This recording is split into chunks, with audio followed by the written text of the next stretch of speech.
안녕하세요. 오늘은 제가 최근에 겪은 정말 충격적인 사건을 여러분께 이야기해 드리려고 합니다. 저는 법률사무소에서 사무장으로 일하고 있고 서울 변두리에서 작은 마트를 운영하시는 시아버지께 종종 반찬을 챙겨드리는 며느리입니다. 저는 부모님이 20대 초반에 사고로 돌아가셔서 결혼 후 저에게 한없이 애정을 베풀어 주시는 시아버지와 정말 각별한 관계를 유지하고 있어요. 시아버지는 저를 친딸처럼 여겨주시고 저도 시아버지를 진짜 아버지라고 생각하며 챙겨드리고 있습니다. 그날도 평소처럼 퇴근 후 걸어서 10분 거리에 있는 시아버지 마트에 저녁 도시락을 챙겨드리려고 갔어요. 마트 문을 열고 들어가는데 종이 딸랑하고 울리면서도 뭔가 분위기가 이상하더라고요. 평소와 다른 긴장감이 감돌고 있었거든요. 진열대 앞에 손님들이 몇 명 모여 있고 계산대 쪽에서 캔이 굴러가는 소리와 함께 욕설 섞인 고함 소리가 들렸어요. 무슨 일인가 싶어 안쪽으로 들어가 보니 20살 후반쯤 되어 보이는 남자가 술 냄새를 풍기며 휴대폰 카메라를 시아버지 얼굴 가까이 들이밀고 있었습니다. 시아버지는 어깨를 움츠린 채 계산대 안쪽에서 굳은 표정으로 서 계셨어요. 주변 손님들은 누군가는 그만하세요 라고 손사래를 치고 또 누군가는 휴대폰을 들었다가 신고하면 죽여버린다는 소리에 얼어붙어 있는 상황이었어요. 상황을 파악하려는데 술에 취한 그 남성이 갑자기 시아버지께 야 꿇어 라고 말하더라고요. 그 순간 제 가슴 깊은 곳에서 분노가 치밀어 올랐습니다. 평소 온화하시고 저를 그렇게 아껴주시는 시아버지께 저런 말을 하다니요. 저는 더 이상 참을 수 없었어요. 그래서 최대한 태연한 척하면서 계산대 쪽으로 향했습니다. 그 사람 옆을 아무렇지 않게 지나가면서 카운터 안으로 자연스럽게 들어갔어요. 갑작스러운 제 행동에 그 난동꾼과 시아버지 모두 당황해 하시더라고요. 그러더니 그 남자가 이 미친년은 또 뭐야? 라고 소리를 지르는 거예요. 저는 조용히 가져온 반찬통을 카운터에 내려놓으면서 카운터 아래쪽에 있는 비상벨을 슬쩍 눌렀습니다. 심장이 미친 듯이 뛰었지만 그래도 그 남자를 똑바로 쳐다보면서 말했어요. 하시던 거 계속해보세요. 여기 CCTV 카메라 보이시죠? 기왕이면 저기 정면으로 보고 해보시면 어때요? 그러니까 그 난동꾼이 더 흥분해서 야 씨발 너도 죽고 싶냐? 카메라 있으면 뭐 어쩔 건데? 내가 쫄 것 같아? 라고 고함을 지르더군요. 저는 슬쩍 비웃으며 대답했어요.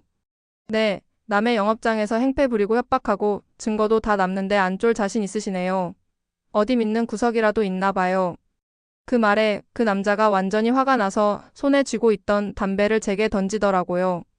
제가 법률사무소에서 서류로만 봤던 상황들이 실제로 눈앞에 펼쳐지니까 두려운 마음 반, 확실하게 대응하고 싶은 마음이 반이었어요. 제 머리 위로 떨어진 담배를 보신 시아버지가 화가 나서 진짜 뭐 하시는 거예요? 그만하시고 나가세요. 라고 말씀하셨어요. 그래서 제가 바로 이어서 말했습니다. 나가긴 어딜 나가요. 좀 있으면 경찰 올 건데 그때까지 이야기 좀 합시다. 이거 벌금으로 안 끝나겠네요. 협박, 폭행, 영업방해의 가중처벌 각인데요. 그러니까 구경하던 손님들이 하나둘씩 용기를 내시더라고요. 아저씨 술 취했으면 곱게 들어가서 자요. 왜 사장님한테 그래요? 이런 식으로 맞장구를 쳐주시면서 분위기가 조금씩 바뀌기 시작했어요. 그런데도 그 난동꾼은 비틀거리면서 더 큰 소리로 아씨발. 역같네. 야, 너 뭐 돼? 미친년이 아는 척은. 뭐 신고라도 하게. 해봐. 내가 여기 마트 망하게 해줄 테니까. 라고 소리를 지르는 거예요. 그래서 제가 차분하게 대답했어요. 아, 왜 소리를 지르세요? 목 아프겠다. 경찰서 가면 소리 못 지르니까 지금 미리미리 질러 놓는 거예요. 기왕 술 마실 거 더 마시지 그랬어요. 속세에서의 마지막 음주였을 텐데요. 제가 이렇게 말하니까 그 남자가 더욱 화가 나서 소리를 지르며 마트 매대를 쏟으려고 하던 바로 그 순간 경찰이 들이닥쳤어요. 비상벨을 눌러놓은 게 효과가 있었던 거죠. 그 남성은 현장에서 바로 긴급 체포되었습니다. 그런데 체포되는 상황에서도 그 남자는 저를 향해 내가 너 죽여버린다. 라면서 계속 소리를 지르는 거예요. 그래서 저는 마지막으로 이렇게 말했어요. 아, 네네. 살인 협박까지 하시니까 성은이 망극하옵니다. 어디 한번 해봐요. 우리 남편 격투기 선수인데 너야말로 사회 나와서 조심해요. 너 얼굴 다 찍혔고 우리 남편 보여줄 거거든요. 사실 저희 남편은 그냥 평범한 회사원이에요. 그냥 좀 무서워서 허세 부린 거였어요. 상황이 일단락되자 함께 있던 손님들이 다가와서 위로해 주시더라고요.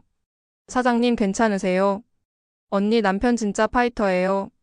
아유, 저런 것도 인간이라고 사네요. 저는 세상에 별 미친 사람이 다 있네요. 옆에서 같이 말려주셔서 정말 감사해요 라고 인사를 드렸어요. 그리고 흩어진 물건들을 정리하기 시작했습니다. 시아버지는 많이 놀라셨는지 아무 말씀 없이 깨진 병 조각들을 조심스럽게 치우고 계셨어요. 손님들이 다 나가고 나서 시아버지가 한결 가벼워진 얼굴로 말씀하시더라고요. 야, 너 이런 면이 있었냐? 어우, 내가 너 덕분에 너무 든든하다. 고마워. 그러시면서도 걱정스러운 목소리로 덧붙이셨어요. 근데 다음엔 나서지 마. 그러다 다치면 어떡해. 너 다치면 내가 어떻게 마음 편히 살겠니? 사실 저도 제 자신의 이런 모습에 깜짝 놀랐어요. 평소에 저는 정말 소심한 편이거든요. 회사에서도 조용조용하고 남들과 다투는 일도 거의 없어요. 그런데 그런 상황을 맞닥뜨리니까 저도 모르게 그렇게 행동하게 되더라고요. 나중에 생각해보니 아마 법률 사무소에서 일하면서 이런 저런 사건들을 접하다 보니까 어떤 행동이 법적으로 문제가 되는지 어느 정도 알고 있어서 대응할 수 있었던 것 같아요. 그리고 무엇보다 시아버지를 그렇게 괴롭히는 모습을 보고 있을 수가 없었던 거죠.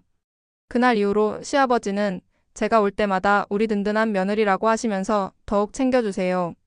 그리고 마트에도 비상벨이 있다는 걸 다시 한번 확인하게 되었고, 혹시 모를 상황에 대비해서 평소에는 그냥 지나쳤던 대응 매뉴얼도 다시 한번 읽어보게 되셨대요. 그런데 며칠 뒤에 경찰서에서 연락이 와서 조서 작성하러 갔는데 그 남자가 상습적으로 이런 짓을 하던 사람이었다고 하더라고요. 다른 편의점이나 소상공인 가게에서도 비슷한 일을 저질렀다고 하더군요. 그래서 이번에 제대로 처벌받을 것 같다고 경찰관이 말해주시더라고요. 사실 그 순간에는 정말 무서웠어요.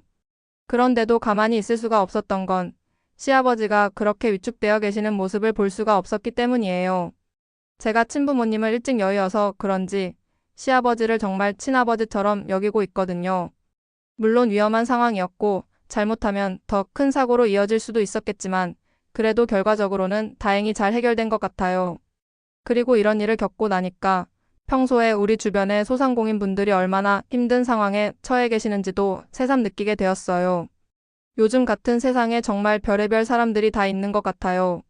술 취했다고 해서 남에게 피해를 주고 협박하고 그런 행동들이 정당화될 수는 없다고 생각해요. 그리고 이런 상황을 목격하시면 망설이지 마시고 신고하시거나 안전한 선에서 도움을 주시면 좋겠어요. 다행히 저희 시아버지는 그 이후로 별탈 없이 마트를 운영하고 계세요. 그리고 동네 분들도 그 일을 알고 나서는 더 자주 들러주시고 챙겨주신다고 하더라고요. 나쁜 일이 있었지만 결과적으로는 좋은 분들의 관심과 배려를 더 많이 받게 된 셈이에요. 정말 살다 보니까 별일이 다 있는 것 같아요. 그날 제가 조금만 늦게 갔어도 아니면 그냥 모른 척하고 지나갔어도 상황이 어떻게 되었을지 모르겠어요. 여러분은 이런 상황이 닥쳤을 때 어떻게 대응하셨을 것 같나요? 물론 안전이 가장 중요하지만 그래도 누군가 도움이 필요한 상황에서는 용기를 내는 것도 필요한 것 같아요. 오늘 제 이야기는 여기까지예요. 속이 좀 시원하셨다면 구독과 좋아요로 함께 해주시면 정말 감사하겠습니다. 다음에도 더 재밌고 유익한 이야기로 찾아뵐게요.